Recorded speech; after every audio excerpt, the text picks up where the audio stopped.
My name is TJ O'Brien with the Society of the Scruffy Looking Nerf Herder.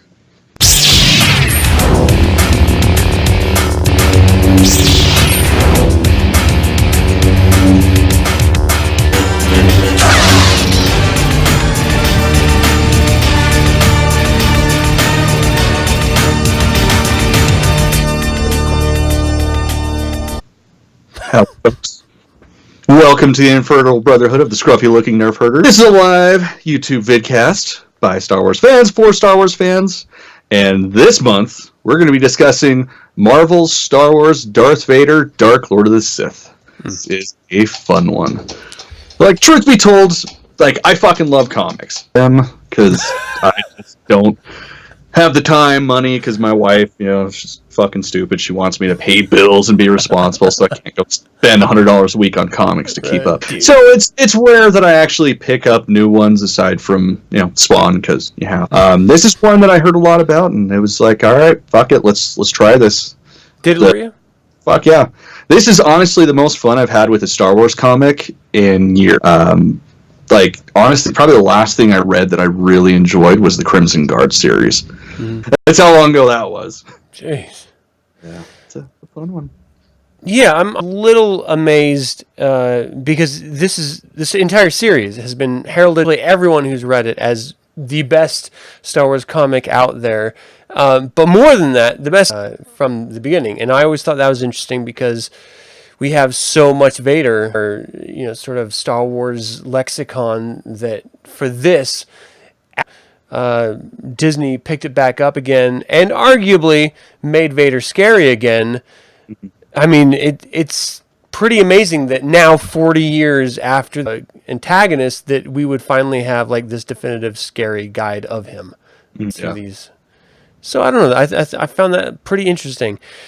We're going to get into like the meat and potatoes of this. I want to give a quick note for people who are watching this live.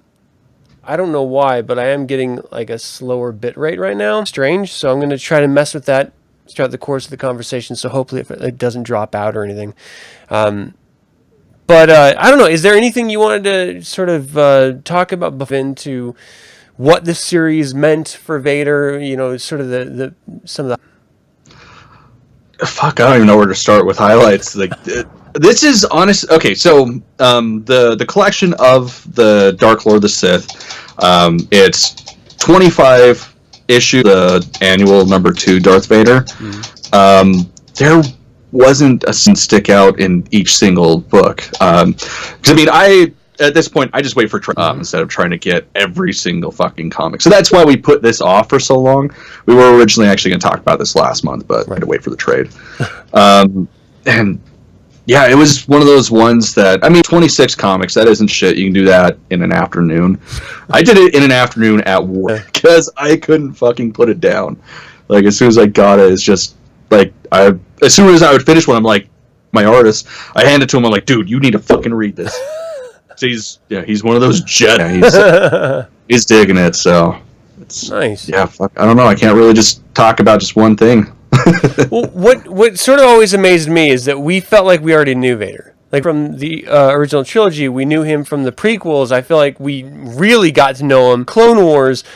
So for a series to come after all of that and drop as many bombshells as this series did, I mean, it seems pretty wild and amazing to me. So I want to talk about a little bit of those, but let's talk maybe a little bit about the front of this series, if we can. Yeah, this picks up one of the most devastating parts of the entire fucking saga for me.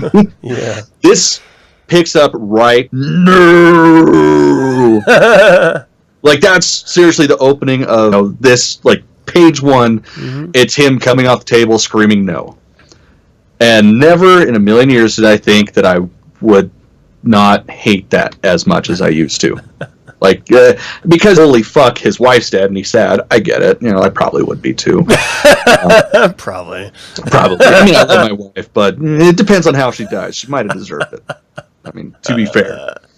Yeah, and then it picks up immediately. Like, all this shit, like the pain that he goes through, the anguish he has, he still has a little bit of light side in him, and it's essentially it's him.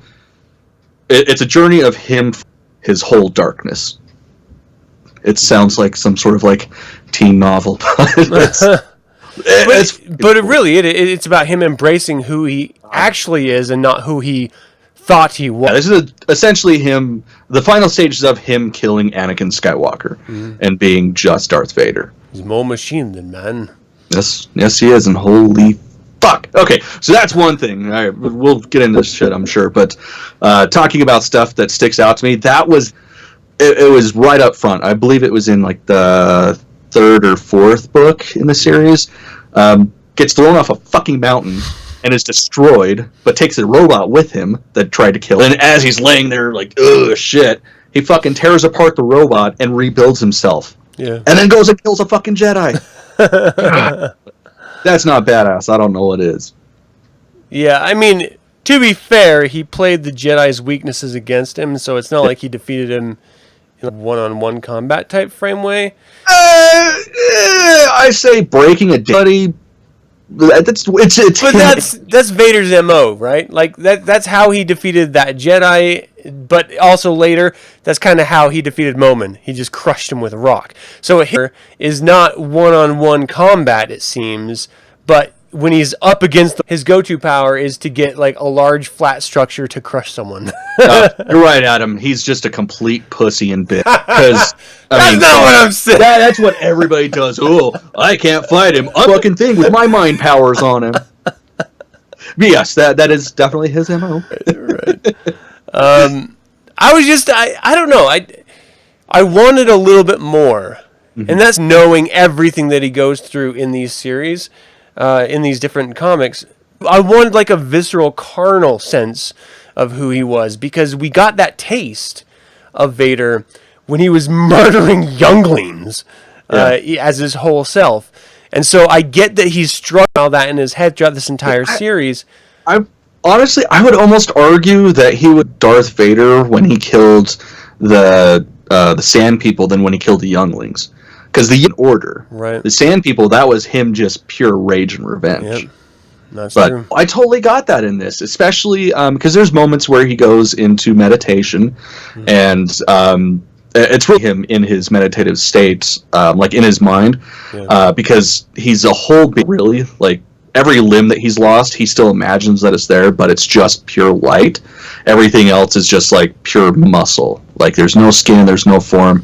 It's fucking dope. Yeah. He's such a badass.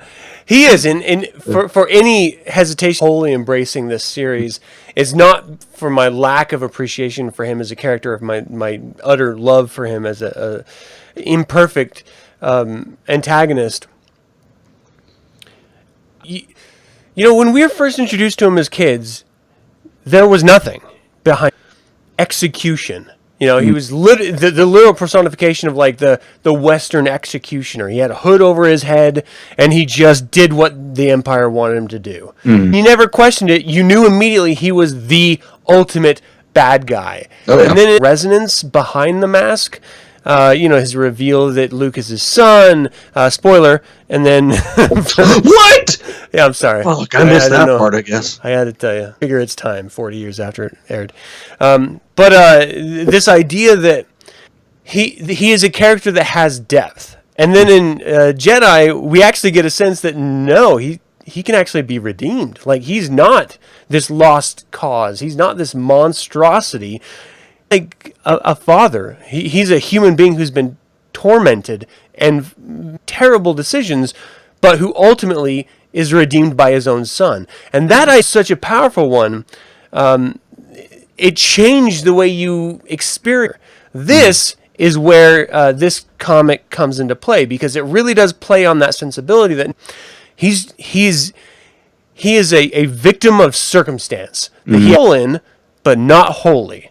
Like, he was led down this path, and he is now being forced to exist in this torturous path, and he's doing everything he can to reconcile that. Yeah. And that is where really I think the strength of this series lies, where he's conflicted as an individual as he still wants those connections that he lost. His whole lot, and everything, is just to find her, bring her back from the dead.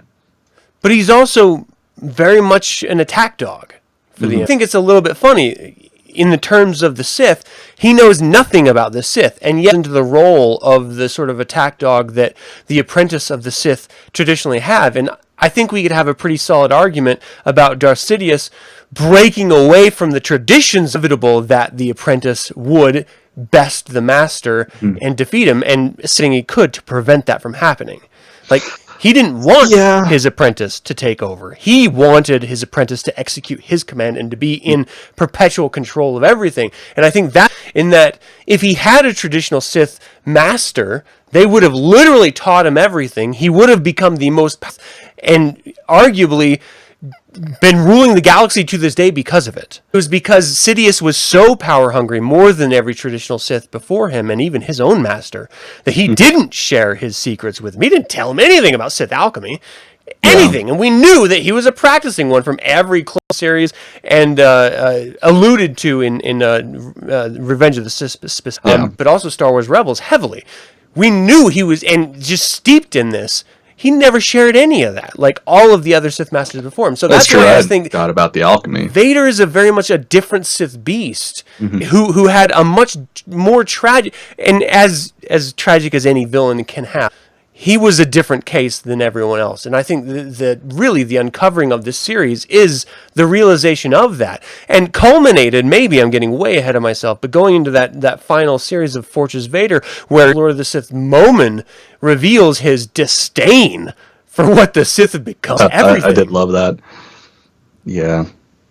Well, and especially because, Momin came from the time when there was an actual empire, too. Yeah. Like, this is way, way old Republic. I just want to be like, wait, there's only fucking 2 of you? The fuck is wrong with you? Yeah, fallen. The Sith. Yeah. I don't know. Like, the way I kind of see it, I mean, yeah, of course, there's the whole lack of knowledge thing. I mean, he does teach him a fair amount of stuff, and anytime we get a series like this, we do find out more things that he did teach Vader. I mean, of course, he kept a lot of it close to himself, but with the whole master being taken out by the apprentice, he nips that in the butt by trying to get Vader to kill him, just to show him, I'm too fucking powerful for you to do this. Try whenever you want, I will win. And every time he tries, he gets the f*** out of him, gets back up, and is like, you know what, I probably shouldn't do that again. But that ultimate transformation into Vader as this sort of character arc. But that's what I always let. It didn't matter if he got his ass beat by Count Dooku, arguably in all of the Jedi Order. It's that he got his ass beat and then he came back strong. Like, he knew he wanted that victory more than anything else. And Sidious's recognition of that is the sole reason why he truly took it. But he hungered for it. And so to see him cowed. And you can make these arguments that, yes, but he still had all these planes. I don't know. I feel like if it was truly control. Well, and this is also, this is literally right after he became the machine that he is. And he's still getting used to his body and how it works and all that. So, I mean, there is a level of weakness that he has at this point just because he's learning. Yeah, but okay. So I'm sorry, I didn't mean to go on this weird character arc diet. All right, let's fucking fight about this. That being said, I absolutely love. I was watching video breakdowns of every issue as they came out over the past few years. So it may not be fresh in my head, but I'm familiar enough with the content material. Down a little bit if we can, because this entire series, and I want to give an homage credit where credit's due, written by Charles Soule, and the art was by Camuncoli. I don't know if I'm saying that right. That's probably right. Hopefully. I genuinely love both of your work. I thought the art in this was amazing. Yeah, it's absolutely gorgeous. I mean, of course, anytime you read a comic, you have to stop and appreciate the art, because why the fuck else do you... I would actually get lost in pages at times. I would spend 5 minutes on a page, log boxes that take 2 seconds to read, and yet I'm still staring at the same page, because it's holy shit. things going on. Fucking beautiful. And then the story itself, this is what really weighs, because again, we already mentioned it, but to reveal something so about a character that we feel like we already knew so well. Well, that was honestly my hang up. Every time I see something Vader, I want to pick it up. At the same time, it's like, fucking why? It's like, I got so much from the Legends, and now none of that's there. And it seems like anytime something new comes out, it just sort of, I don't know, it just kind of lessens the character or the material. Right. Give it a shot. And just really fucking strong. Yeah. So the first collection, which is episode 1 through 6, is called Imperial Machine. As we already mentioned, this is literally right after the no sequence and him trying to figure out where's you told me we could save her, what's going on in this sort of struggle he's become and who he is going to become. And also the Emperor's, and to be fair, let's try to put the other shoe on the other foot here for a second. The Emperor must be completely disappointed. Yeah. He had this creature, the Force, who was supposed to be the most powerful Force user who actually, if you're following the Clone Wars mythology, which is canon, is literally the chosen one to restore balance to the Force. He was supposed to be one of the Mortis gods, and he refused. See, that's something I'm still hung up on. That very end part where you see Sheev touching. Oh my god, why can't I think of her name? Anyways, stomach. It's like shit, but she's already pregnant at that point, so it's like, yeah, he didn't knock her up, but whatever. But it's weird because we've had so many illusions, Palpatine himself, about his master teaching his apprentice himself create life. Yeah. That for it not to be that case is not only they so heavily, and it was in the original script of episode 3, so it really did create him, and it was not included in the film itself. But then by this comic inclusion, sort of confirms what everyone suspected in the first place. For that not to be the case would be kind of like that's the assumption that you're creating by including it.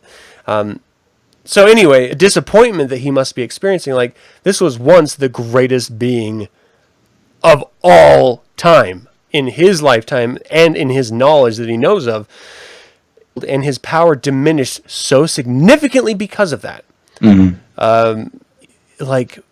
He must be thinking, where am I going to get another? I got to find my next way.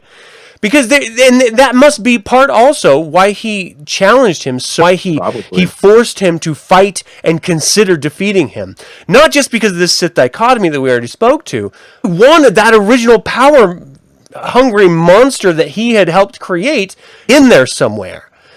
And to see him give his best but not be able to... As someone who was born of the tradition of being overpowered by their apprentices, must have been just like, he must have seen him as this pathetic creature. Like, no respect. That's true. I guess I hadn't really thought about that. I don't know. It's just, it kind of, seeing Vader through Sidious's eyes makes me think of who Vader was, and all of the accomplishments that Vader had, it forces me to realize had Obi-Wan not destroyed him. Yeah. Like, he would have been unstoppable. Like a god. Yeah. Well, and that was probably necessary. He probably would have became one of the Celestials at that point. He would have far superior. That's just a wild thought. Yeah. Could you imagine this alt fiction of not only destroying Sidious, but hunting down Yoda, taking Yoda out, and Obi-Wan, taking Obi-Wan out? I mean, he took him out, crazy. Kind of. I mean, Obi-Wan kind of gave up, but like on his own terms, and just been like, no, I'm going to take my children back to have a new empire, like the Skywalker Empire. Like how close that was to coming to pass. His, Darth Vader form, it came close to being that. That's true. Kind of. Fucking tangents. I love this character. I love this character. I love this series. It's hard not to. Oh my gosh. So, I only have a couple panels for each of these new, it's not new to be fair, that break this down. So we're talking about Imperial Machine here. And this is just sort of these immediately after episode 3 that we all saw on the big screen. And I just love it. Like that panel, that holds up so much better than the fucking film. Honestly, I can't stand that part of the movie. I get it. But man, I still am a fucking kid in the theater going, what just happened? Every time I watch. But with this, I mean, you actually, you feel the pain. You see the intense, I don't know, like the weight of the situation. Yeah. It's got to be where Sidious is really going, oh, wait, maybe he's not gone. Maybe there's Soule up here. Because this is raw power. This is the dark side. That's where the idea of, telling him to harness the pain, harness the anger, and use that instead of letting it use you. So I think that's part of why that held him. I feel like this panel would have been much worse had there been more than one O. Yeah, if it would have just kept going, like getting all smaller and then ellipses. Oh. I probably would have just been like, nope, I'm done. I got you. Test. I don't know what just happened. I can hear you. Can you hear me? Yeah. Mask. And then to see Sidious's mask, his face, with all he just did such a brilliant job. Oh, yeah. So beautiful. Like that's there's so crazy like how much emotion they can evoke into a character that you never see as fucking but like once I think his lens cracks. Yeah. That's about it. Eye. Yeah. That's it. Too though, because I mean it's one thing to get a glimpse of him in his meditation or in a Bacta tank where you're like, okay, well this is a frail being in their naked form. But you know that there's strength behind that. So to shove that, I don't know. I mean, I feel like it's giving the fans a glimpse into who he is as a living being by revealing those little moments of vulnerability. But too much, then he's no. I don't know. I gotta argue that that was one of the awesome parts of the series. Like again, like just seeing him rebuild himself. That's fucking cool. Like the dude knows what's wrong with him, so he literally takes care of it away. Like one of the best times is when he gets back from that mission that I was talking, builds himself there.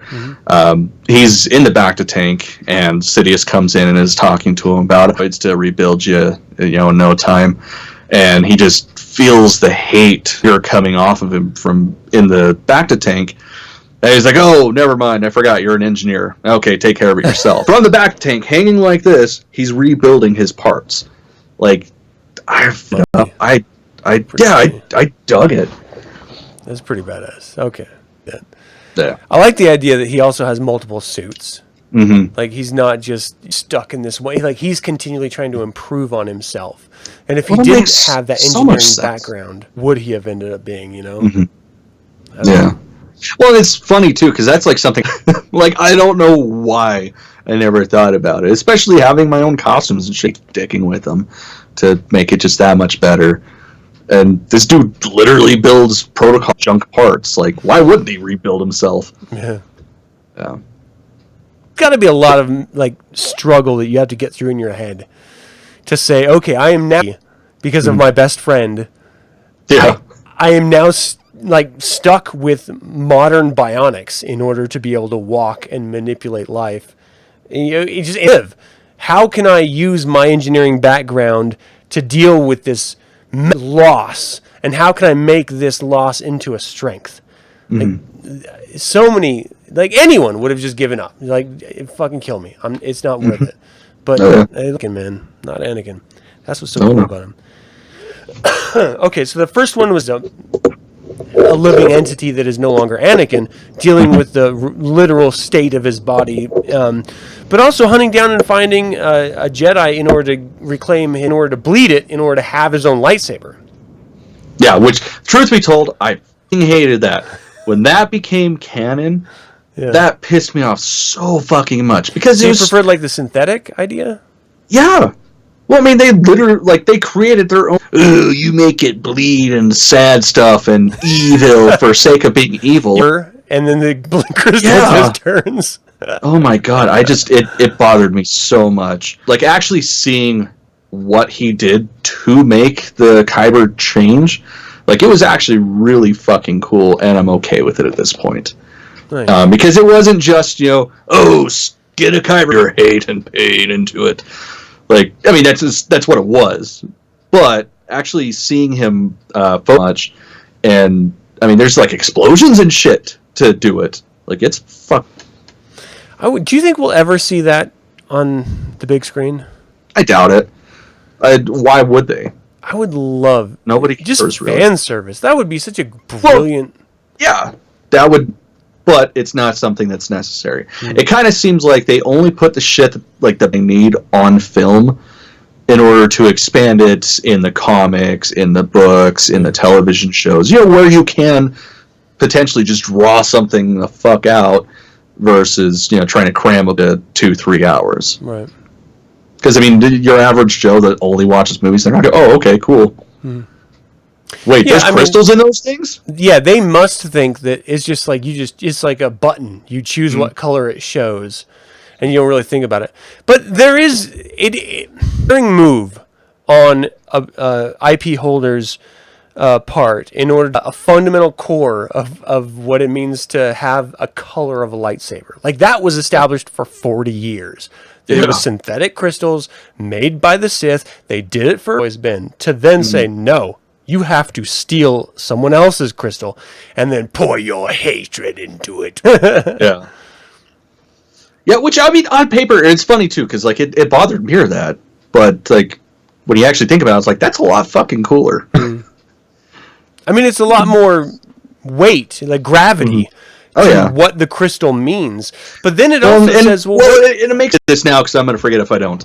But even Palpatine said, and I mean, this is all stuff we know with, the Jedis going out, searching their crystals to build their sabers. Like, the crystal has to speak to you.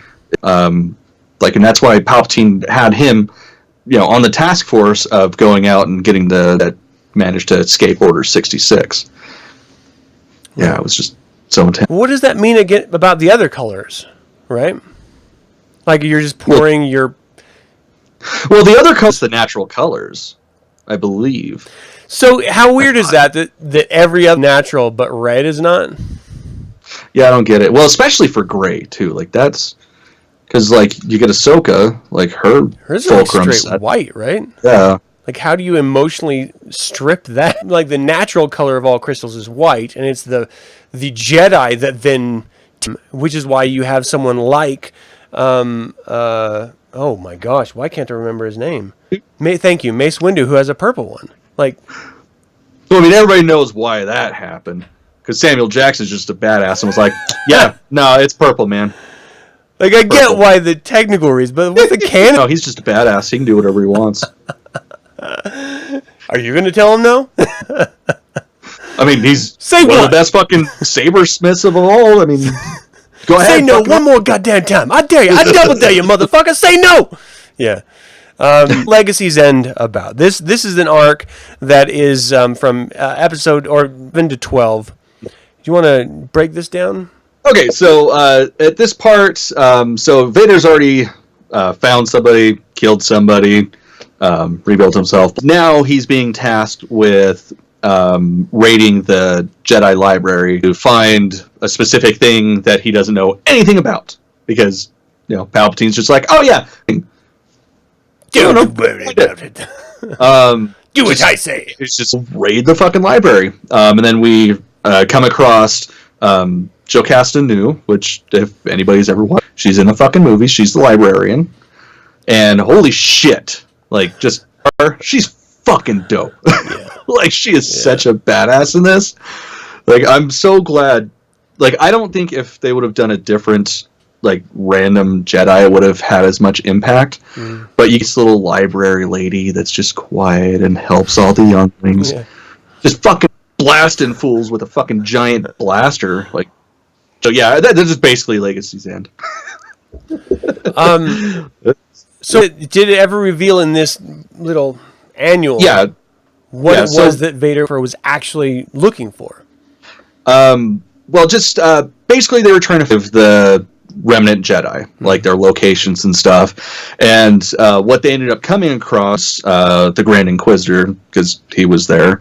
And in the first parts we completely glossed over, that's the first introduction of the Inquisitress and Vader being a part of it, blah, blah. So anyways, fast forwarding back to this, instead of finding where the remaining Jedi are, they managed to get a data chip where all children are, like all the planets, all the family lines where there's potentially Jedi. So essentially that's what they were going to start going after, was trying to capture those children instead of having...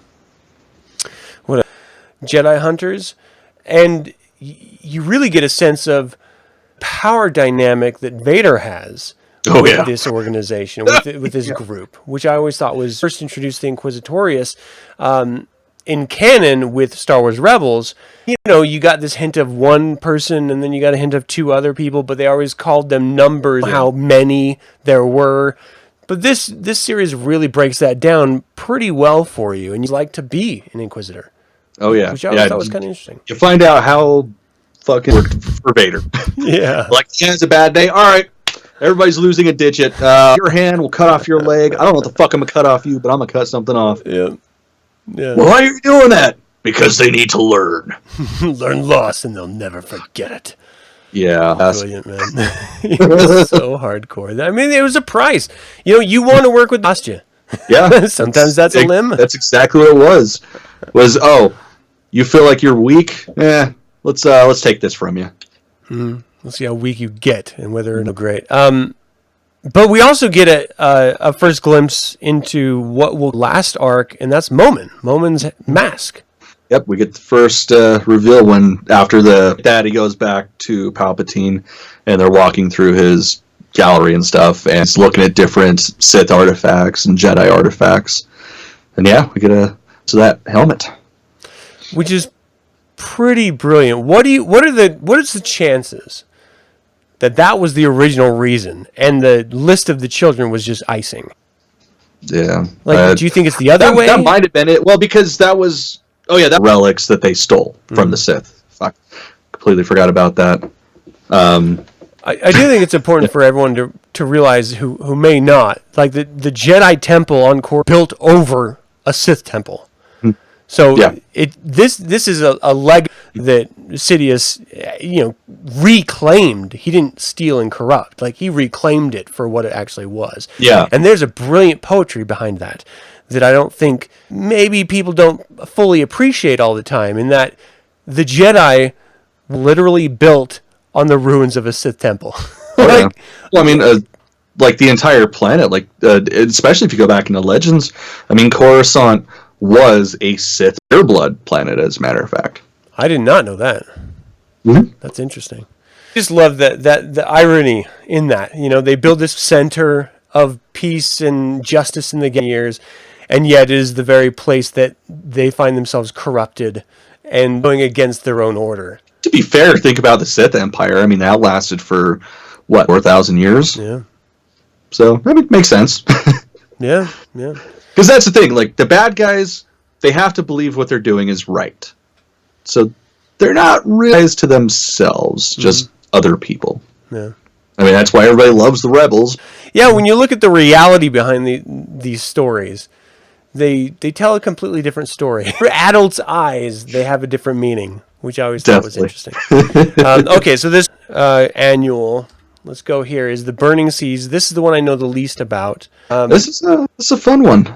This is so basically what happens is let's see, when we first start off, I believe oh god, why can't I think of the guy's name? Anyways, there's an Imperial ambassador that's on Kala to be a part of the Empire, be cool with everything, and essentially they start a war because they have a group of rogue Jedi. They're hiding out and acting as advisors to King. Anyways, so the ambassador is taking off, and the Jedi kill the ambassador, so then the Empire ends up just invading and pretty much wiping out because they started a fight with the Empire. It's fun because we get a great list of characters in this. I mean, we get Admiral Akbar before he's an Akbar, or before he's an Admiral. Yeah. He's always an Akbar. Joel Akbar. He's always an Akbar. Before he's an Admiral, and he's a fucking badass in this too. Like, why he died the way he did, I mean, it was stupid, but like he was always on the front line. Like after the Empire from the sea, like he's literally charging ahead of all his soldiers to take down their bases that the Star Destroyers put down. I love that. Like he's pretty badass. It's a sign of the best leaders. I'm hoping everyone understands that Mon Cal was integral to the Empire ever even having the sort of ship stock that they had. Like, Mon Cal was a straight up industrious shipbuilding planet. It's like their ships, they weren't just to handle, a light atmosphere and handle the vacuum of space. Like, they were perfect for anywhere. Like, they built able to man underwater. So, like, anything that you could put that ship into, it's gonna like succeed over everything else. So that's why they were so vital. Just the natural pressures of intense. I mean, that's a pretty solid foundation. I think pretty awesome. Is there anything else you want to talk about in this annual collection other than? But I mean, it's cool because we get to see Tarkin. Well, hold on, because this is the time when Vader literally tells Tarkin to kill him. No, this is. I thought that was in the. Oh wait, yeah, that's basically what happens. Is what was it? A battle going on, something happens, and essentially Vader saves Tarkin. And oh no, I remember what it was. Okay, so this is where Director Krennic comes in. There was as to how the terrorists have been getting to the Empire, and oh god, what was it? I want to say it was one of the Moffs. I just read this a couple, so you think it would still be fresh in my mind for the second time, mind you. It's a lot. Like I've read this twice since I got it a couple of weeks ago. Just complete brain fart. Anyways, so he takes someone out, and then finds out that because Tarkin and Krennic were at odds with other. But they couldn't, and then Vader found out that it was somebody else that was doing all this shit to train Krennic, and that it wasn't Tarkin. So everything was copacetic, and Tarkin's like, "Oh, okay, yeah, I owe you a favor." So then it's like with the annual number Tarkin and a whole bunch of hunters just on some remote planet. There's no context, but they're hunting, and he's talking about the hunt, how he loves to do it, and blah blah blah. And then Vader ends up taking out all of the expert hunters from across the galaxy with them, and then just takes him out at the end. And you think Vader's gone. Obviously, we know he's not. But then, at the end is just starts Tarkin's like, "All right, I'm gonna go ahead and check off. Sorry I killed you, Vader. Debt's even now." And then Vader chokes him. It was pretty funny. Him out as he's like almost dead. Yeah, because he's like there in pieces and all barking and shit. Yeah, it was pretty cool. I read that comic without having read the Tarkin novel. You may not have appreciated as much because the Tarkin novel literally sets him up as this genius hunter. Oh yeah, renowned for it. Like he is a murderous bastard that is good at it. I never got that. You always wonder, well, how did this guy get high up in the military ranks of the Empire? He reveals this skeeving quality about himself in Rogue One, but before that, you had no idea who this character was. Just that he was someone of authority. Tarkin novel gave you who this character was. You saw a little bit of that development in the Clone Wars with his Anakin specifically, but Jedi in general. And then you see him interacting with Vader, and then him down. You really see that this is a character to be reckoned with. Like there's a reason why they're respecting each other. No, it has nothing to do with that. Even though it is funny because initially, with their first interaction as Darth Vader, not pre-suit Vader, straight up tells him, because he's thinking, I am the hand of the Emperor, therefore I am in command. Right. And Palpatine's like, yeah, no, Tarkin's of you, so you got to listen to him. Whatever he tells you to do, you got to do it. Yeah, I'd be pissed. Yeah, pissed. Yeah, that's how everything started. It was funny as shit. This is the worst. I'm your apprentice. I have to listen to that Yeah. balding old man. Yeah, but I mean, he's a Billy badass, that's for sure. Yeah, for sure. That's what I loved. It really gave you that extra level of not only Vader's willing to test and willing to test the limits of those around him to ultimate ends if it means it. Also, you get a sense of who these characters really are instead of who they're just pretending to be or projecting as individuals. The story. But that leads us to Fortress Vader's Vader. Fortress Vader. This, I still am hung up on that. I'm hoping give a little bit of glimpse into what we're going to see, at least as a scene background of Episode 9. I just want one scene of Vader's castle again. Like, Rogue One wasn't enough. No, fuck no. They could have him having a day, like a normal day, just making tea and shit, not ate it. Yeah, no, it's great because in this, obviously, from the title, it's about his fortress. And this is after Vader asking Palpatine, once the missions are all successful, Grand Moff Tarkin's not dead. He's like, look, I feel like I need to have peace. I feel like I need to have my own planet. So, Palpatine's like, okay, what are you thinking? You want to go here? You want to go there? And he says Mustafar, and Palpatine's like, really? You want to go to the place you almost died? All right, cool. Of course, Vader explains why he feels the power, or why he feels the draw to go back to Mustafar. Take my best guys; they'll build you some shit. You know what? This cool helmet that you found in the archives, take it. It might help you. And then, come to find out, puts it on one of the engineers that was supposed to build his fortress, and apparently wears the helmet of Lord Momond, becomes possessed by his spirit. Mm-hmm. And he was the Empire. Which is pretty stunning. You had this... It's daring, as this new IP, to drop in a Sith Lord, whole cloth, made up, no one knows anything about. We have 40 years of Old Republic history of Dark Lords of the Sith. Never to create him, and then to create him in the way that they did, where he had allegiance to the Sith structure. It places it out of time. It takes him out of the time that we feel like we know. Mm-hmm. Is this after Darth Bane fit in? Because the person who liberated him and really taught him the ways of this, it never said anything about who they were, what where they came, who their master was. We're used to this lineage weirdness. Yeah. You think of like a obscurity of any fantasy series of anything, but we adhere, and this doesn't even address them. It doesn't refute them, like some argue Episode 8 did for some of the traditional tropes of Star Wars. So I don't see anyone being their lack of reference, but to not even reference them puts it in this. You don't know when he came from. See, my understanding it would be like right before Bane, just because the Sith Empire is a thing. Like they're still out, and Bane's the one that destroyed everything, and created the Rule of Two. So I mean, this is probably like thousands of years old. Yeah. This is like 2,000-3,000 years. And his entire sole purpose was to create an everlasting destruction. Yeah. As ode to the dark side of the Force. His entire sole purpose in life. And I think it's interesting that he's the reason that Mustafar is the way it is.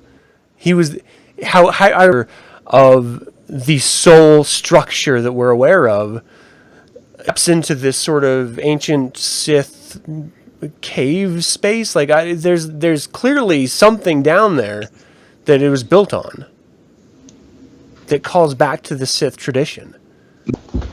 Yeah, I don't remember exactly what it was either. Just the rock that everything was built around. I don't even think it was formally introduced in this. That was released in of Rogue One, like the art of Rogue One, that spoke of that. So, like, it wasn't even directly dealt with than him, creating this sort of portal.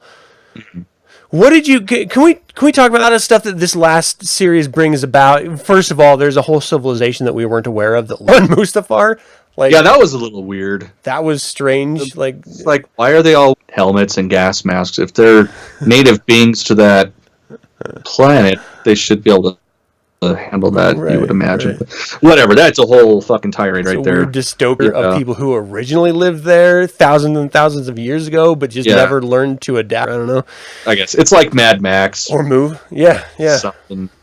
Yeah. I want to sort of skip past all that because there's a lot of in this just the story of moment because he's trying to serve Vader's need to have a fortress built because that's sort of at the core of what this character does is create, but he's also opportunity to try to reclaim his own body.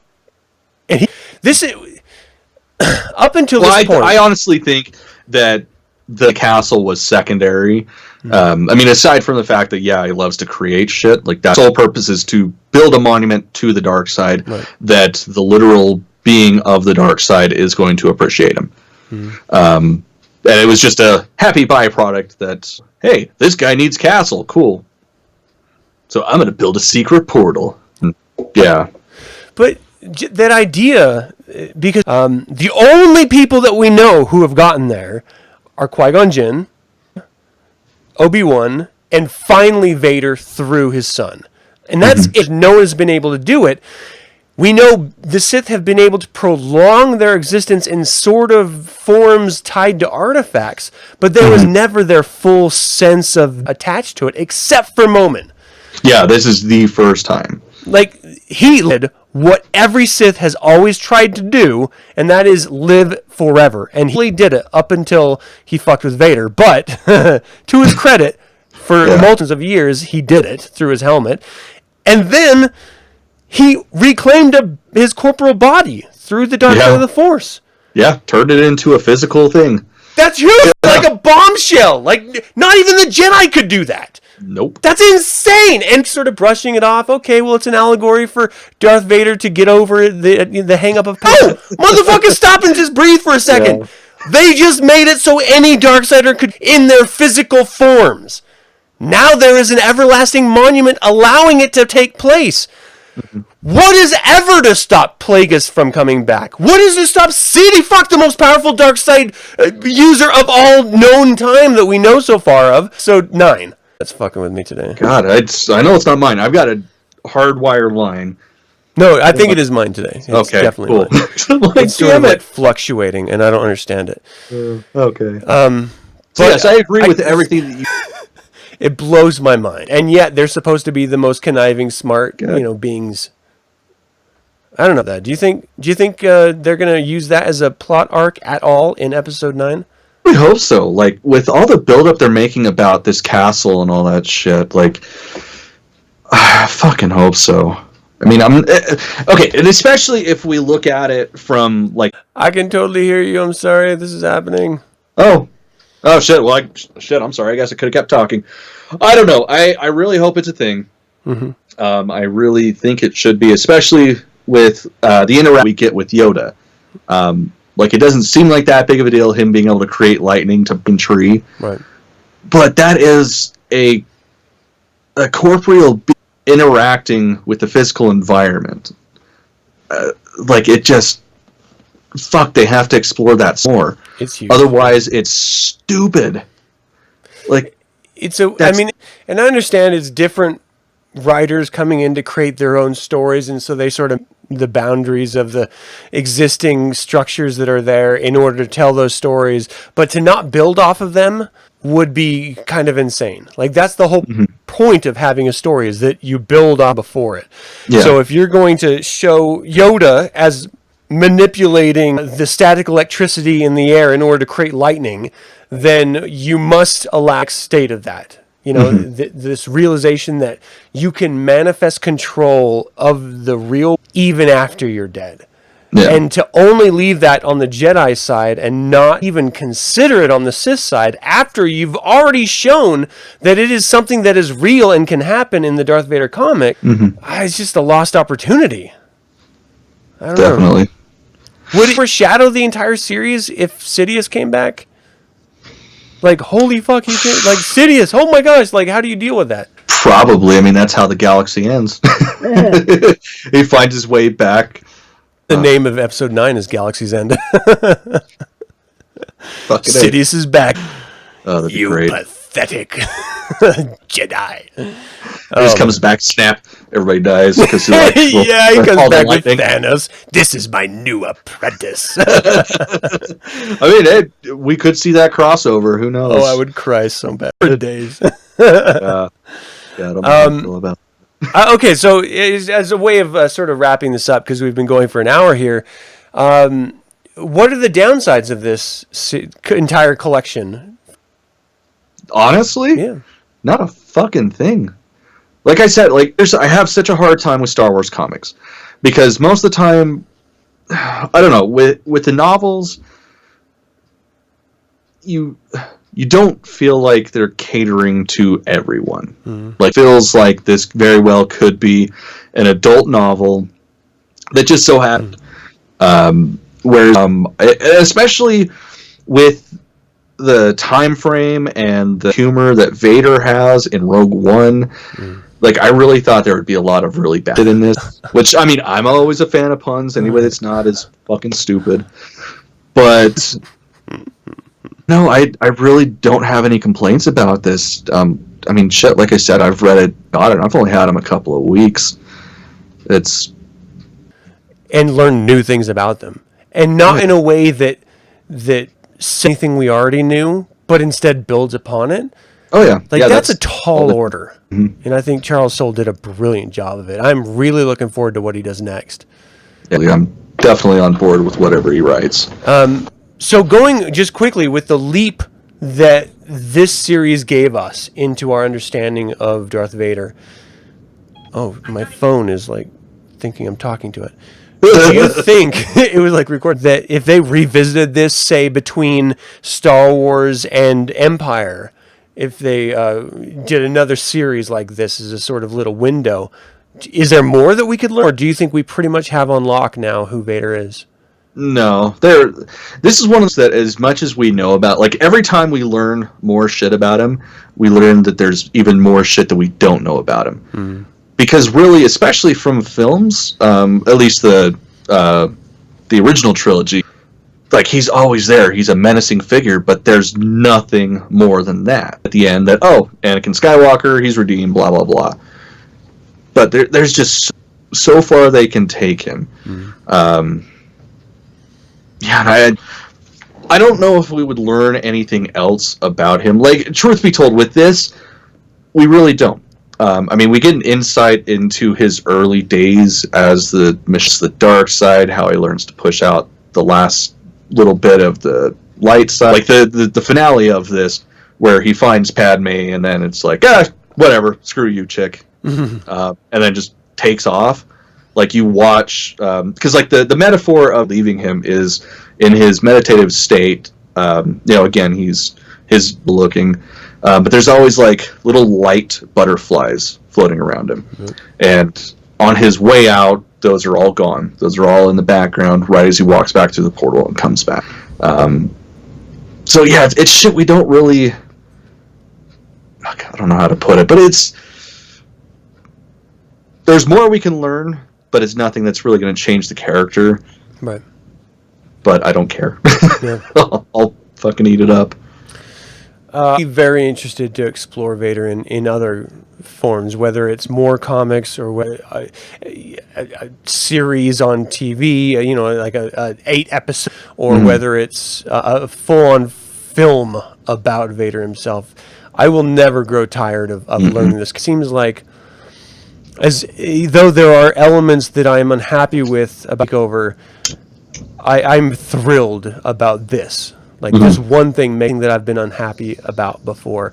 I would like to say, maybe as a closing thought, I was always a little bit disappointed about the apparent lack of desire that Darth Vader had to fully understand the dark side, same way that Sidious was constantly trying to unlock knowledge of the Force and the dark side.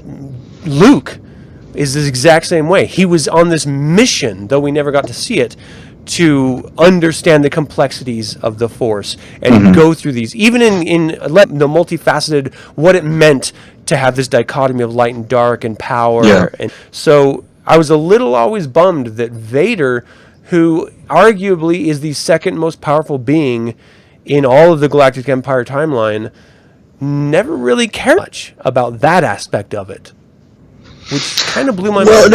We might really expand with this. He's got downtime from Palpatine, like he's in between missions or whatever. Because think about it with the Fortress. I mean, he's there to embrace the power of the dark side through that planet.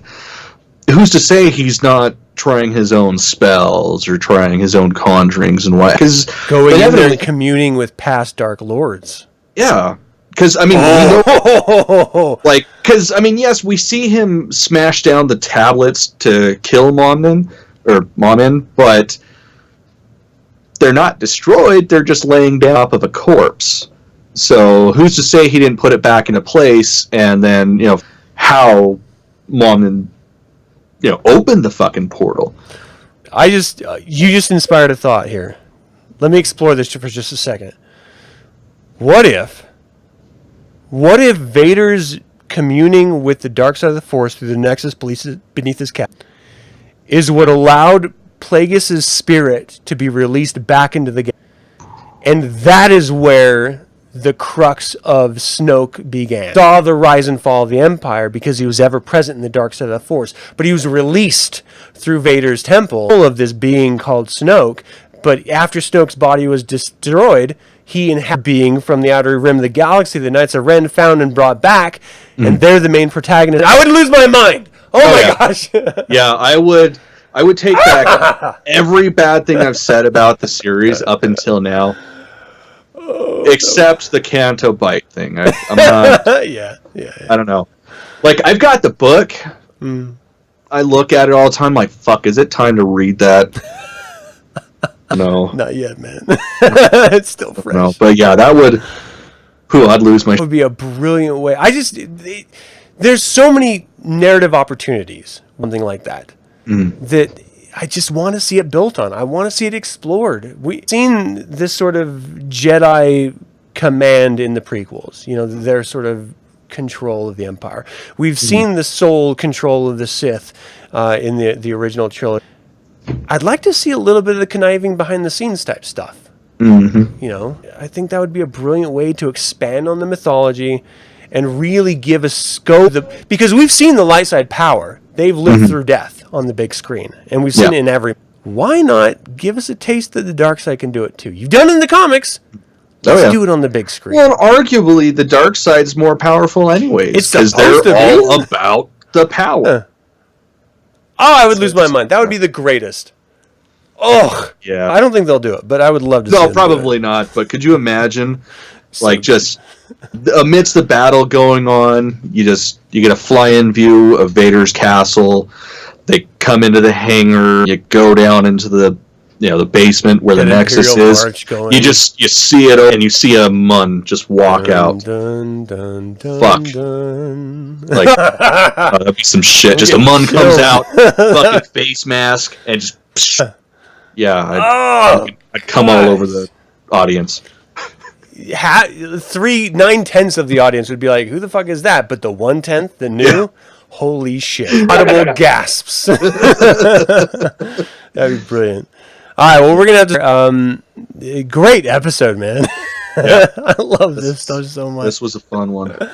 Thank you all so much for joining us. Of course, you can join us live in the chat room. Also, be a part of the show and give us your own I'm a Scruffy Looking Nerf Herder intros, as you saw at the very top of this. Send them to us at theinfernalbrotherhood@gmail.com, or you can send it to our, just like a voicemail, basically, like an answering machine. People know what answering machines are anymore? I don't know. If you do, you can leave one of those type messages account, which is 1-801-899-6168. And, we transfer it or whatever. We'd love to have you leave your mark on the Infernal Brotherhood, as everyone has before you. And I don't know, this is what makes this show fun for us. It's not only exploring these being developed by Disney, but also... seeing the visions that the story group are coming out with in order to not only differentiate themselves from the content, but also give us something new and exciting to sink our teeth into. that allows shows like this to continue. You guys so much for all of your attention and support. Of course, subscribe to the YouTube channel and give us, if you like what you hear. This is an audio podcast as well. If you want to get us in any of your audio, whether it's Apple Podcasts or Google Play or Stitcher, Spotify, we're in all those places. Give us a rating or review. We'd appreciate it. And until we can speak of the light and dark side of the Force, again, Force be with you. Be careful not to choke on your aspirations, Director.